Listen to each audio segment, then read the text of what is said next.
Hello everyone, welcome to the channel study room लन्नो अड्डा। तो आज हम क्लास 10th का social science question paper code 3213 set number 3 का सॉल्यूशन डिस्कस करने वाले हैं। तो चलिए स्टार्ट करते हैं। तो सबसे पहले हमारे पास सेक्शन ए में मल्टीपल चॉइस क्वेश्चंस हैं। तो question number 1, which one of the following matters do not deal with the family laws. तो इसका ऑप्शन नंबर डी फाइनेंस सही होगा। क्वेश्चन नंबर 2 में हमारे पास एजर्सन रीजन था, तो इसका ऑप्शन नंबर ए करेक्ट होगा। Both A and R true and R is the correct explanation of R A. Question number 3 में which one of the following is the most popular form of government in the contemporary world. तो जो democratic government है वो सबसे popular है, तो option number D सही होगा, डेमोक्रेटिक गवर्नमेंट। क्वेश्चन नंबर 4 हमारे पास मैच करने के लिए दिया गया था। तो कॉलम ए में सब्जेक्ट्स हैं, कॉलम बी में लिस्ट या सब्जेक्ट्स हैं। तो डिफेंस में हमारे पास यूनियन लिस्ट दिखता है, police state list, marriage concurrent list और कंप्यूटर सॉफ्टवेयर रेजिडरी सब्जेक्ट्स। तो इसके हिसाब से हमारा मैच कर रहा है ऑप्शन नंबर डी, तो ऑप्शन नंबर डी सही होगा। क्वेश्चन नंबर 5 में हमारे पास फिर से एजर्शन रीजन था, तो इसमें ऑप्शन नंबर डी सही होगा। A is false and but R is true, क्योंकि जो हमारा एजर्शन है उसमें elections are the spirit of democracy दिया गया है। ये सही तो है, लेकिन अगर हम एनसीईआरटी के लाइंस पे जाएं तो हमारे पास चैप्टर नंबर 1 में दिया गया है power sharing is the spirit of democracy. तो इसमें आंसर नंबर डी सही होगा, assertion is false but R is true. Question number 6 में हमारे पास पावर शेयरिंग के कुछ स्टेटमेंट्स दिए गए थे और हम लोग को करेक्ट ऑप्शन चूज़ करना था। तो इसका ऑप्शन ए सही होगा, first, second and third. Question number 7 में which one of the following is formal source of credit. तो कोऑपरेटिव सोसाइटी जो होती है वो फॉर्मल सोर्स ऑफ क्रेडिट होती है, तो ऑप्शन नंबर डी सही होगा, कोऑपरेटिव सोसाइटी।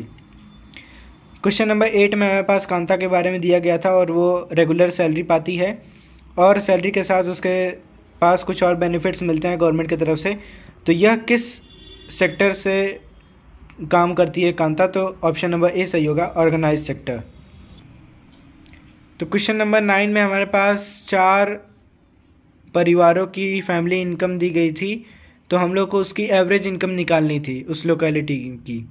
तो हमारे पास चारों इनकम का हम ऐड करेंगे, तो 4 2 6, 6 3 9, 1 10, 1 लाख हो जाएगा और डिवाइड बाई 4 कर देंगे तो एवरेज इनकम निकल जाएगी 25,000। तो ऑप्शन ए करेक्ट होगा, 25,000। क्वेश्चन नंबर 10 में हमारे पास करेक्टली मैच पेयर को टिक करना था, तो ऑप्शन नंबर ए सही होगा, primary sector fisherman. Question number 11 में हम लोग को एमएनसीज़ के बारे में बताना था कि कौन सा ऐसा ऑप्शन सही है जिससे एमएनसीज़ को मेजर बेनिफिट होता है। तो जो इसमें एमएनसीज़ होती हैं वो सारे प्राइसेस और पैरामीटर्स को डिसाइड करती हैं, तो ऑप्शन बी सही होगा, MNC decides all parameters and prices of the product. Question number 12 में भी हमें फिर से मैच करना था, तो इसका ऑप्शन नंबर बी सही होगा, क्योंकि broken chains, being free, breastplate with eagle, strength, crown of oak leaves, heroism, sword, readiness to fight. तो ऑप्शन बी करेक्ट होगा। क्वेश्चन नंबर 13 में हमारे पास बताना था कि बी.आर. अम्बेडकर और ई.वी. रामास्वामी के बीच में क्या कॉमन था। दोनों ने कास्ट सिस्टम के ऊपर लिखा था। क्वेश्चन नंबर 14 में सबसे पहले iron and steel industry India में किसने सेटअप किया था, तो ऑप्शन नंबर ए करेक्ट होगा, जे.आर.डी. टाटा। क्वेश्चन नंबर 15 में हम लोग को ये क्रोनोलॉजिकल ऑर्डर अरेंज करना था, तो इसका ऑप्शन नंबर ए सही होगा, third, second, first and fourth. तो सबसे पहले हेनरी फोर्ड ने फर्स्ट वर्ल्ड वॉर के बाद असेंबली लाइन मेथड को लिया था, फिर उसके बाद सेकंड वर्ल्ड वॉर हुआ, फिर ब्रिटेन वुड्स कॉन्फ्रेंस इस्टेब्लिश हुई सेकंड वर्ल्ड वॉर के बाद, फिर उसके बाद G77 ग्रुप बना था।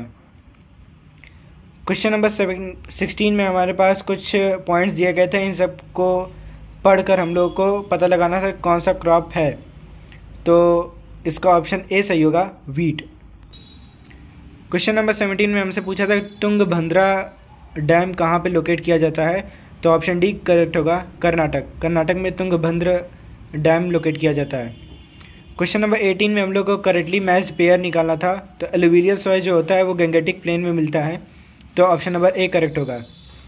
क्वेश्चन नंबर 19 में हम लोगों के पास लाइफ एक्सपेक्टेंसी जिस कंट्री में हाईएस्ट होती है उस कंट्री को टिक करना था।